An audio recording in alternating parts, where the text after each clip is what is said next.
সরকারি কর্মকর্তা কর্মচারীরা বিক্ষোভ আন্দোলন করলেই ৮ দিনের ভিতরে তাদেরকে চাকরিচ্যুত করা হবে, এরকমের একটি বিধান সংযুক্ত করে সরকারি কর্মকর্তা কর্মচারীদের আইন ২০২৫ করার উদ্যোগ নিয়েছে অন্তর্বর্তীকালীন সরকার। আসসালামু আলাইকুম, সবাইকে স্বাগত জানাচ্ছি। শুরুতেই আপনারা বুঝতে পেরেছেন যে আসলে আজকের কি নিয়ে ভিডিওটি তৈরি করতে যাচ্ছি।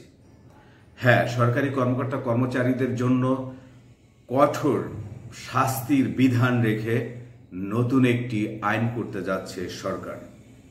আপনারা জানেন যে ২০২৪ সালের আগস্টে অন্তর্বর্তীকালীন সরকার গঠনের পর বাংলাদেশ সচিবালয়ে বিভিন্ন লেভেলের কর্মকর্তা কর্মচারীরা আন্দোলন করেছিল। অনেক কর্মচারী চাকরি থেকে অব্যাহতি না নিয়েও অনুপস্থিত রয়েছে। কেউ কেউ দাবি দেওয়ার জন্য সচিবালয়ের বারান্দায় শুয়ে পড়েছিল, কেউ কেউ বিদেশে পালিয়ে গেছেন, কেউ কেউ সচিবালয়ের সামনের সড়কে এবং দেশের বিভিন্ন অঞ্চলে সরকারি কর্মকর্তা কর্মচারীরা আন্দোলন করেছিল। এতে সরকার বিব্রত এবং বেকায়দায় পড়েছিল কয়েকদিন। এমনকি ওএসডি বদলি পদায়ন নিয়েও বিভিন্ন দলে বিভক্ত হয়ে আন্দোলন গ্রুপিংয়ের কথাও শোনা গিয়েছে এবং সচিবালয়ে যে আন্দোলনটি হয়েছিল তালা দেওয়া কক্ষে আরও বিভিন্ন ধরনের ঘটনা ঘটেছিল। সেই জায়গাটিতে সরকার আসলে নোটিস করেছে যে সরকারি কর্মকর্তা কর্মচারীদের একটি শৃঙ্খলা বা ডিসিপ্লিনের মধ্যে থাকা প্রয়োজন এবং ভবিষ্যতে যাতে এই ধরনের ঘটনা না ঘটে সেজন্য সরকার একটি নতুন আইন করার উদ্যোগ নিয়েছে। ইতিমধ্যে এই আইনের খসড়া প্রস্তুত হয়েছে এবং এটি নিয়ে শেষ মুহূর্তের কাজ চলছে। আগামী ২-১ মাসে এই আইনটি উপদেষ্টা পরিষদে উত্থাপন হবে এবং তারপরে এটি কার্যকরের জন্য উদ্যোগ নেওয়া হবে। আমরা যতটুকু জানতে পেরেছি যে এবং এটি নিয়ে আজকের দৈনিক ইত্তেফাক একটি প্রতিবেদন তৈরি করেছে, আমরা দেখেছি যে খসড়া আইনটিতে অপরাধের জন্য সর্বোচ্চ শাস্তির বিধান রাখা হয়েছে। যারা শৃঙ্খলা মানবে না, যারা বিশৃঙ্খলা সৃষ্টি করবে, যারা সরকারের বিরুদ্ধে ষড়যন্ত্রে লিপ্ত হবে, যারা দায়িত্ব পালন না করেও না বলেও কর্তৃপক্ষের অনুমতি না নিয়েও দিনের পর দিন অনুপস্থিত থাকবে এবং যারা দাবি দেওয়ার নামে সচিবালয়ের ভিতরে সচিবালয়ের বাইরে কোথাও আন্দোলনে লিপ্ত হবে তাদেরকে চাকরিচ্যুতের বিধান রাখা হয়েছে। তাদের বিরুদ্ধে কোনো ধরনের তদন্ত ছাড়াই তাদের চাকরিচ্যুত করার বিধান এই নতুন আইনে সংযুক্ত করা হচ্ছে।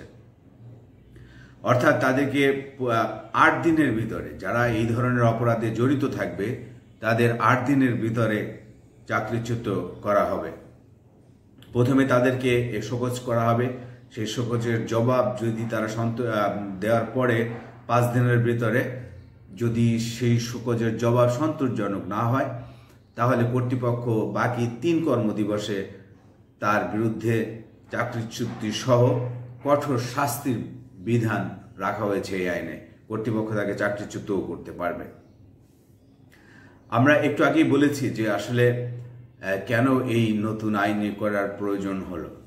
আমরা যতটুকু জানতে পেরেছি যে আমলাদের জবাবদিহিতা নিশ্চিতকরণ এবং আমলারা যাতে সাধারণ মানুষকে জিম্মি করে কোনো ধরনের পদক্ষেপ নিতে না পারে, কোনো ধরনের আন্দোলন করতে না পারে, সেবা বিঘ্নিত করতে না পারে এবং যদি কোনো কর্মকর্তা কর্মচারী অপর কোনো সহকর্মীকে এই ধরনের কাজে উদ্বুদ্ধ করেন এবং তাকে যদি তার দায়িত্ব পালনে বাধাগ্রস্ত করে তাহলেও নতুন আইনে তার বিরুদ্ধেও কঠোর শাস্তির ব্যবস্থা রাখা হচ্ছে।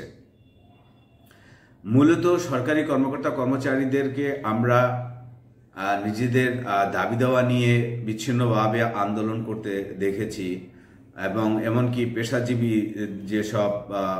পেশাজীবীরা রয়েছেন সরকারি, তাদের মধ্যেও দেখেছি যে চিকিৎসক সহ বিভিন্ন প্রকৌশলী তারা বিভিন্ন সময় আন্দোলন করেছেন। কিন্তু সচিবালয়ের মধ্যে যে কার্যক্রম বন্ধ করে আন্দোলন করা, তারপরে হচ্ছে যে সেবা বিঘ্নিত করা এবং আন্দোলন উস্কে দেয়া, এই ধরনের ঘটনা যদি কোনো আমলা করে তাহলে তাকে চাকরিচ্যুতর বিধানে নতুন আইনে রাখা হয়েছে। এটি নিয়ে হয়তোবা বিভিন্ন ধরনের আলোচনা সমালোচনা, যুক্তি পাল্টা যুক্তি হতে পারে, তবে সরকার ইতিমধ্যে এই খসড়া চূড়ান্ত করে ফেলেছে এবং মনে হচ্ছে যে আগামী 2-1 মাসের ভিতরে আইনটি আসলে পাশ হতে যাচ্ছে, এবং এই আইনের মাধ্যমে দেখা যাবে যে প্রায় 30-35 বা তারও বেশি যে বর্তমান যে আইনটি রয়েছে সেই আইনটি পরিবর্তিত হয়ে নতুন এই আইনের আলোকে আমলারা পরিচালিত হবেন এবং তাদেরকে একটি ডিসিপ্লিন বা নিয়মানুবর্তিতার মধ্যে সরকার নিয়ে আসার চেষ্টা করছেন। আজকের এ পর্যন্তই। সবাই ভালো থাকুন, সুস্থ থাকুন। আল্লাহ হাফেজ।